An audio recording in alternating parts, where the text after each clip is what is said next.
Assalamualaikum. Salam literasi. Butuh buku dengan semangat puisi itu nutrisi. Kesempatan kali ini ngomongin buku saya ya. Buku saya yang keempat, kebaca. Keempat. Ini kumpulan puisi Masalah Tak Pernah Salah. Menjadi kado ulang tahun pernikahan saya karena terbit persis pas hari ulang tahun pernikahan, dan yang ke 24, berarti pas banget. Jadi ulang tahun pernikahan yang ke 24, umur saya pas 48, jadi pas separuh dari umur saya adalah usia pernikahan saya, dan pas dapat buku ini terbit. Jadi terima kasih Elek Media Kompetindo yang menerbitkannya, kok ya dilalahnya pas gitu. Kayaknya sih sering begitu ya, karena buku pertama saya itu kalau nggak salah pas terbit pas ulang tahun saya. Jadi nggak disengaja tapi pas. Oke, saya mau cerita tentang buku ini. Yang pertama dari sampulnya.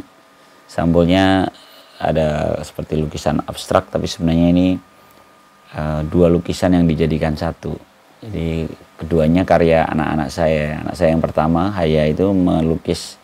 Sebenarnya itulah yang judulnya Masalah Tak Pernah Salah. Walaupun dia nggak ngasih judul lukisannya ya, tapi saya sendiri yang menerjemahkan, karena dia digambarkan ada seorang siluet perempuan, dia berjalan menuju horizon pandangnya, dan ada pelangi yang menunjukkan bahwa dia ada optimisme, masalah tidak pernah salah. Awalnya itulah yang ingin saya pakai sebagai cover buku saya, pakai itu aja. Tapi terus dari pihak penerbit menawarkan, ada alternatif lain nggak Mas, katanya. Saya tawarkan, ini lukisan anak saya yang ketiga, Asa Adila. Dia menggambarkan pohon ya dengan dua sisi langit yang berbeda. Kata dia sih sudut pandang. Makanya saya kasih judulnya waktu itu POV. Kasih judul POV aja Kak, point of view gitu. Jadi yang di sini itu senja, yang di sini malam. Yang di sini itu gambar senja, ada burung-burung terbang, yang di sisi sebelahnya justru langit gelap dan bintang-bintang gitu. Jadi kan sudut pandang, di satu pohon kita bisa melihat sudut pandang senja dan sudut pandang malam. Dan akhirnya dari pihak penerbit digabungkan. Kok lucu juga jadinya. Dan sepertinya ini bisa menjelaskan makna buku ini jadinya. Karena covernya justru menceritakan. Ketika bilang masalah tidak pernah salah. Mengapa masalah tidak pernah salah? Karena sebenarnya perkaranya kan pada sudut pandang kita atas masalah itu. Jadi akhirnya ada filosofinya yang nggak sengaja ya. Jadi saya langsung ditawarkan gitu, kayaknya menarik nih. Oke, lanjut. Jadi pakai cover yang gabungan dari dua karya anak saya, anak pertama dan anak ketiga. Kemudian Masalah Tak Pernah Salah ini juga sebenarnya tulisan lama ya, bukan lama sih. Artinya sebenarnya ada dua draft buku lagi di setelah buku ini ya. Jadi buku ini saya tulis dari Maret 2021 sampai Maret 2020 atau 2021 ya. Ya betul, 2021 sampai Maret 2022. Jadi setahun hanya umurnya di setahun. Jadi masih ada suasana Temanggung di buku ini. Jadi kalau teman-teman saya yang masih sempat kenal saya di Temanggung dulu, ini ada di awal-awal ini, karena saya urutkan secara kronologis ya. Di awal-awal itu ada beberapa puisi yang saya tulis di Temanggung. Emang ada beberapa yang lompat. Jadi tiba-tiba ada puisi di bulan apa, tiba-tiba kok nongol di situ. Sebenarnya bukan tanpa sebab sih, sebenarnya karena memang ketika dikodifikasi dia terlambat, dia menyelip ya. Tapi sengaja titi mangsa tetap saya cantumkan, ya paling tidak itu jadi catatan saya. Tidak seluruhnya ini kehidupan saya ya, kalau teman-teman baca dan wah berarti Mas Putu ceritanya begitu ya gitu. Padahal belum tentu, karena beberapa terinspirasi oleh film, terinspirasi oleh buku lain, cerita, atau teman. Ada dua bahkan cerita tentang orang-orang yang telah mendahului saya gitu ya. Jadi ada teman juga ada om ya, dan itu jadi beberapa puisi di sini. Memang dari pihak editor menyarankan tidak mencantumkan nama di dalam puisi itu. Tadinya kan saya cantumkan untuk gitu ya, tapi ternyata disarankan tidak, karena puisi ini lentur, biarkanlah pembaca merasakan bahwa puisi itu tentang itu gitu ya. Jadi mungkin jadi merasa itu seperti buatnya gitu. Memang beberapa teman yang sudah mengoleksi buku ini, ada yang penasaran, dia katanya, dia bilang gini, Mas, saya kalau baca puisimu jadi kegeeran berasa itu untuk saya katanya. Gimana rasanya kalau itu untuk saya gitu.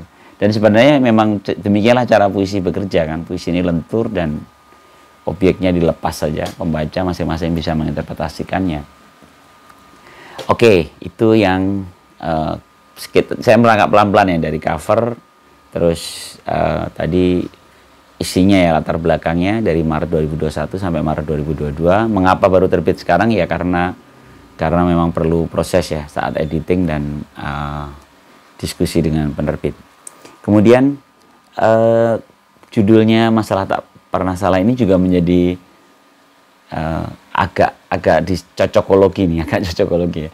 Tapi ketika saya terbit dan suasana ini lagi cocok gitu, karena di menjelang tahun-tahun politik ini kan orang gencar dengan saling menyerang gitu ya, saling menyerang dan saling beradu argumen gitu, sehingga seolah-olah kan perselisihan atau diskusi atau beradu argumen itu kan mempertemukan dua kebenaran ya, dua kebenaran yang dibawa oleh masing-masing kubu untuk dipertentangkan gitu, sehingga itu menjadi agak keras berbenturan ketika si pembawa nilai yang disebut benar oleh satu kubu ini berpikir bahwa kubu yang lain itu salah gitu. Sehingga beberapa catatan ketika teman-teman meminta saya menambahkan catatan di halaman pertama itu saya tuliskan beberapa ya, tapi memang sesuka-suka saya, seingatnya saya cantumkan gini, hidup tidak seperti ruang sidang yang sekedar tentang siapa yang salah. Jadi masalah tak pernah salah itu karena hidup itu sebenarnya nggak sesederhana ruang sidang yang hitam putih yang sekedar untuk mencari siapa yang salah. Karena ketika tadi orang bawa nilai satu yang benar bertemu di satu meja lalu berdiskusi seolah-olah lawannya itu pasti salah karena saya benar gitu. Dan kenyataannya ternyata seperti cover saya tadi, bisa jadi itu adalah sudut pandang kita aja yang berbeda. Ketika kita memperluas cakrawala kita, ternyata nggak ada masalah. Jika ada masalah pun tenang saja, masalah tak pernah salah. Dan seperti biasa, judul ini adalah salah satu judul dari puisi di buku ini. Memang di puisi terakhirnya, kalau teman-teman ada yang sudah mengkoleksi buku ini atau ingin beli buku ini, kalau penasaran masalah tak pernah salah itu apa, itu ada di puisi terakhirku. Memang judulnya Masalah Tak Pernah Salah. Oke ya, mungkin sambil membahas, karena ini buku kumpulan puisi ya, jadinya mungkin saya bacakan beberapa puisi di dalam buku ini. Oh ya, satu lagi, sesuatu yang membedakan buku ini dengan buku-buku sebelumnya, saya sekarang membuat barisan judul. Jadi kalau saya bikin daftar isi kok ngabisin halaman gitu, karena satu halaman kan satu puisi, sementara di sini ada seratusan lebih puisi ya. Sehingga saya buat barisan judul aja. Jadi kalau teman-teman pengen penasaran judul ini ada di halaman mana, nggak ada halamannya, ini hanya barisan judul, tapi dibaca aja di sini. Oh, Paita Umpet ini ada di setelah Lentera Alit di selam maghrib gitu. Jadi nanti dicari di sini. Kayaknya harus begitu, jadi ya nggak apa-apa lah tebak-tebakan ya. Ini juga gaya saya di buku pertama dan ketiga itu bahkan nggak ada daftar isi sama sekali. Saya menyengaja biar teman-teman baca ya sekelebatan aja. Atau kalau perlu baca dari awal ke belakang sampai nemu yang nyaman, kasih tanda sendiri. Itu. Ya, saya akan bacakan puisi yang paling pendek di buku kumpulan puisi ini. Pertama ini dulu aja lah ya. Judulnya Doa. Jadi ini di halaman 7 ada puisi judulnya Doa. Ternyata gelisah itu pun jika diakhiri dengan tautan namanya, maka adalah doa. Ya, gitu aja. Jadi apapun itu, ketika kita merasa gelisah, tapi selama kita menambahkan dia, si asmanya, menambahkan tautan namanya gitu, maka itu udah doa. Kan kita sebenarnya kayak, ya Allah, gue kok gini-gini amat ya Allah. Nah, itu kan sudah jadi doa kan. Karena kita gelisah dan kita membawa nama Tuhan dalam kegelisahan kita. Dan sebenarnya puisi ini saya tulis pas di hari yang tadi saya ceritakan. Ada satu puisi yang saya tulis untuk om saya yang meninggal dunia saat masa-masa pandemi kemarin ya. Dan saya cukup intens bersama almarhum saat meninggalnya karena beliau tidak berkeluarga, tidak menikah, sehingga kami ponakannya yang akhirnya merawatnya. Hubungan saya dengan om saya ini cukup dekat karena dari keluarga ibu saya yang memiliki jalur puisi itu om saya ini. Sehingga terus terang bisa jadi dia mentor puisi saya dari kecil ya. Bagaimana? Karena dia hidupnya, sekujur hidupnya dalam menulis puisi. Beliau seorang penyair di Jogja, sempat menjadi redaktur di Kedaulatan Rakyat, redaktur sastra di Kedaulatan Rakyat, Bambang Supriyo Hadi. Saya bacakan puisinya, ini saya tulis saat saya menunggu beliau di rumah sakit sampai dengan beliau dipanggil olehnya. Puisi di sekujur diri. Masih kuingat percakapan itu, makna menikam kanan kiri, arti menyulam atas bawah, bahwa ingatan menetes seperti mata air, jernih seolah masa tak kuasa siramkan lupa. Sejarah jadi buku mengabadi di laci benak, ada empati berbukit-bukit, wujud dalam mimpi yang dituliskan, tidak dengan tinta, namun dengan kata-kata di media lama. Dan kalimat sayang itu berupa Nina Bobo, bahwa tak ada luka yang tak terobati, selalu ada gula-gula, tawaran menepi di ceruk sepi. Jika dengung itu bermakna sunyi, kau ajarkan tetap tersenyum. Di depan cermin mematut lama. Sepelik apapun, hidup tetap hanya canda. Maka senyatanya lelah ini butuh rebahmu. Meringkuk dalam canda kata-kata. Bahwa sepanjang waktu hanya jalanan berbatu. Walau tanpa sepatu, kau utuh berbalut puisi. Bekasi 23 Maret 2021. Puisi ini untuk almarhum om saya, Bambang Supriyo Hadi, seorang penyair Jogja. Ya, begitulah.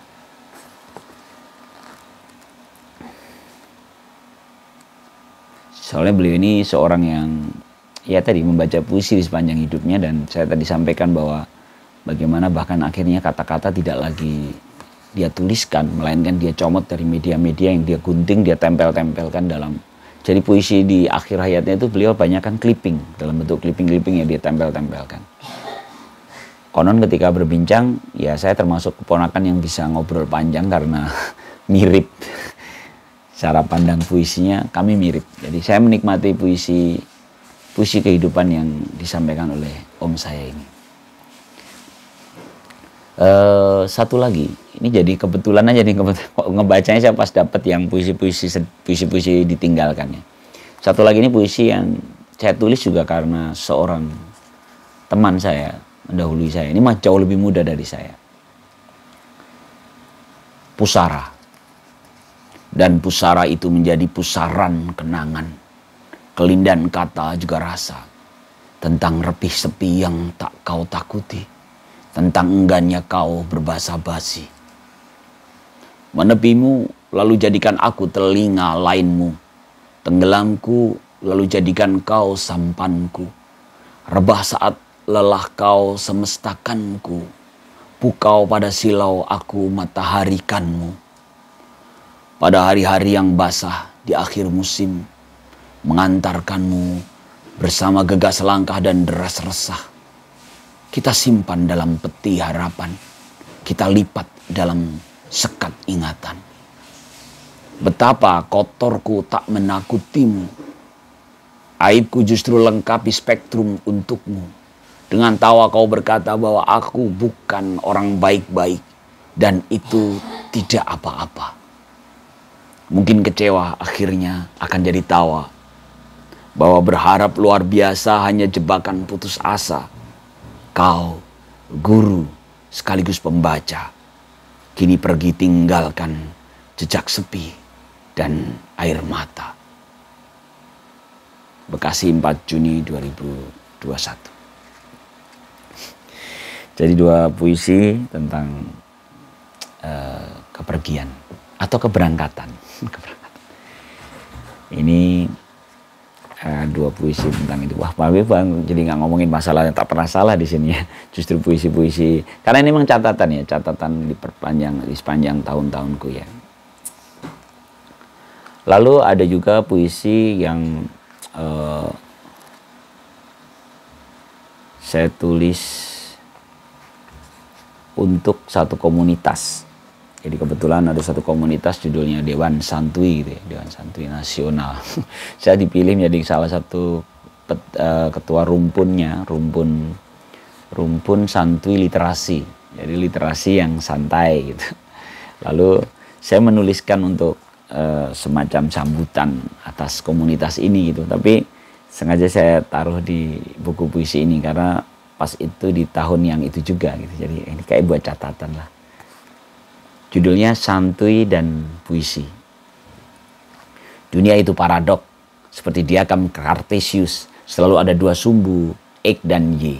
Kita bergerak di dua tarikannya, namun bandul terayun selalu akan bertemu di titik keseimbangannya, titik equilibrium, saat harga dan pertemuan, penawaran dan permintaan. Santuy, bersikap lebih santai dalam merespon perbedaan, adalah cara indah menemukan titik keseimbangan itu. Tidak karena mengabaikannya, namun mengatasinya, memposisikan diri di atas masalah itu. Bukan perkara mudah, tapi bukan berarti tak mungkin. Seperti kalimat sakti, gitu saja kok repot, dari seorang Gus Dur. Sebuah kalimat yang padat muatan tauhidnya, bahwa selalu ada Tuhan yang maha hebat. Kita hanya bidak catur, hanya hambanya. Buat apa repot terjebak pada hal-hal remeh dunia? Lalu puisi adalah cara pandang yang lentur atas buku kehidupan. Dalam puisi kita belajar makna kias dan makna jelas. Pemilihan diksi yang tepat sehingga membiasa dengan beda makna gula dan manis, makna api dan panas, beda antara makna dan tanda. Sehingga saat dunia keruh dengan sengketa dan konflik, puisi bisa membantu kita tetap melihat lebih jernih. Lalu kadang membuat kita tertawa. Betapa banyak orang yang masih salah perlakukan sesuatu sebagai gula, padahal ini tentang manis. Dan sibuk bertengkar tentang api, padahal kita sedang membahas rasa panas. Ahai, dunia memang paradoks. Dunia memang gelak tawa, permainan dan sendau gurau belaka. Salam santuy, selamat memuisi sepanjang hari. Ini seperti kata sambutan yang sebenarnya saya susun gitu untuk menyambut lahirnya sebuah komunitas judulnya Santuy Literasi. Sebuah terobosan yang ini sebenarnya kalau ini cukup relevan dengan judul buku saya Masalah Tak Pernah Salah ya. Karena tadi saya sampaikan masalah tak pernah salah ini jika kita tepat memandang memilih sudut pandangnya, POV-nya tepat gitu. Seperti yang dikatakan Gus Dur, gitu aja kok repot. Itu kan sebenarnya muatannya padat sekali. Saat di posisi yang dia posisi seorang Gus Dur, maka memang semua nggak ada yang repot. Semua nggak ada yang repot. Kita kan sedang terjebak pada api. Kita lupa lagi yang sedang kita bahas adalah rasa panas. Kita terjebak pada gula. Sementara kita semestinya fokus pada rasa manis gitu. Sehingga kita mendapat sesuatu yang lebih luas gitu. Terasa bedanya ya. Nanti ketika dengan resep santuy dan puisi ini, rasanya memandang berita-berita yang penuh sengketa di belakangan ini tuh kita bisa ketawa-ketawa aja. Ya. Kok gitu? Kok gitu? Padahal kita karena di sudut pandang yang tepat, kita akan melihat semuanya serba sederhana gitu. Jadi tampak lebih sederhana. Bahkan kalau di terakhir puisi ini, yaitu saya tentang membahas masalah yang tak pernah salah, itu ada di puisi terakhirnya. Saya sampaikan masalah serupa perekat, mengumpulkan kita yang terserak, menyatukan mozaik yang terpisah, mendudukkan mereka yang enggan bersanding.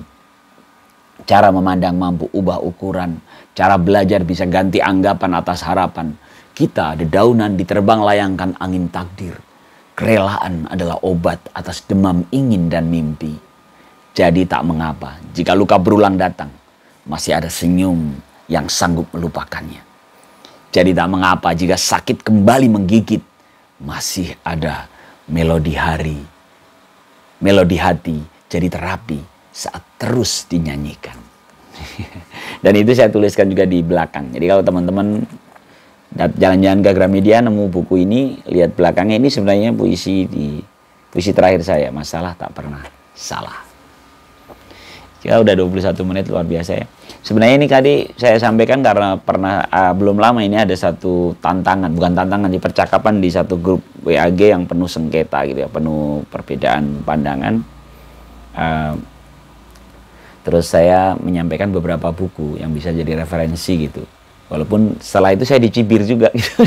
Dicibir bahkan dengan kata-kata kalau sudah keblinger mah ngapa aja lah gitu, nggak jelas.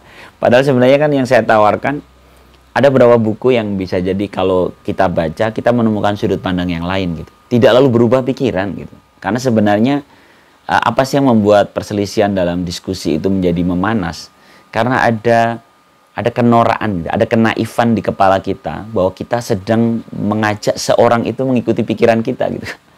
Padahal apa sih hak kita gitu, membuat orang lain mengikuti pikiran kita gitu. Kenaifan itulah yang membuat perselisihan itu, debat itu menjadi memanas gitu. Makanya waktu itu ketika ada yang memang mereka berbeda pendapat dengan saya tidak men-challenge pandangannya, hanya menyampaikan buat nambah sudut pandang nih, tak tawarkan ada sekitar 4 buku yang menurut saya tepat lah gitu. Kalau teman-teman baca itu tidak lalu berubah, sekali lagi tidak lalu berubah, tapi minimal tahu oh iya ya gitu. Jadi ada sudut pandang yang lain gitu, ada kebenaran lain di sisi yang sering dianggap sesat itu. Saya sering dianggap sesat di sisi itu. Padahal sebenarnya ada sudut pandang yang lain gitu. Nah, saya tawarkan itu. Tapi ternyata malah, ya tapi hanya beberapa sih. Saya yakin di penghuni grup itu ada juga yang mungkin nyoba nyari di Gramet kali ya. Cuman ada juga yang langsung jawab dengan tadi, menuduh saya keblinger dan sudah terlalu jauh. Ya nggak apa-apa. Itu bukan hak kita ya untuk mengubah pandangan orang. Saya pikir ini wilayah ketauhidan yang kata Gus Dur tadi gitu aja kok repot ya. Ketika kita berpikir bahwa itu kita jelas wilayahnya ya. Ini bukan wilayah kita, ini wilayah Tuhan untuk mengubah hati, mengubah pikiran kita, membuka pintu hidayah gitu. Itu kan wilayah Tuhan ya. Sehingga ya nggak ada masalah. Berbeda itu nggak ada masalah. Dan saya pikir buku ini adalah isinya macam-macam memang ya. Tapi memang di sekitaran itu, di sekitaran masalah, sudut pandang atas masalah, keluasan, ya, kelenturan, ya, keseimbangan cara berpikir, sekitaran itu aja. Pokoknya perjalanan saya kayaknya di sekitaran itu ya. Kalau di buku pertama saya itu tentang kita dua kurva saling terbuka, pemantik untuk membuka diri. Buku kedua itu Kidung Para Pencari.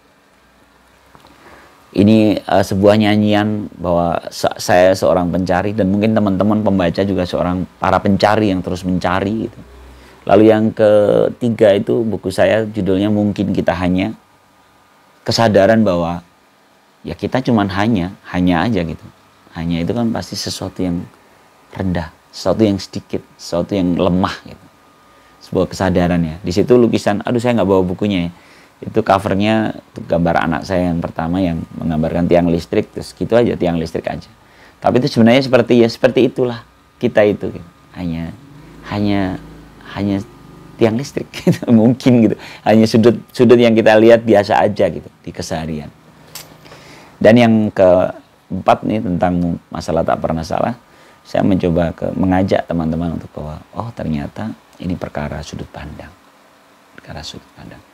Jadi silakan yang mau menambah koleksi buku puisinya, buku puisi ini bisa dinikmati dengan sambil lalu dibaca kapan saja. Saya cetakannya dalam bentuk yang kecil ya, sehingga dibawa ke KRL, dibawa ke bis gitu. Ini bisa ringan masuk, dan bacanya lompat-lompat pun nggak apa-apa menurut saya.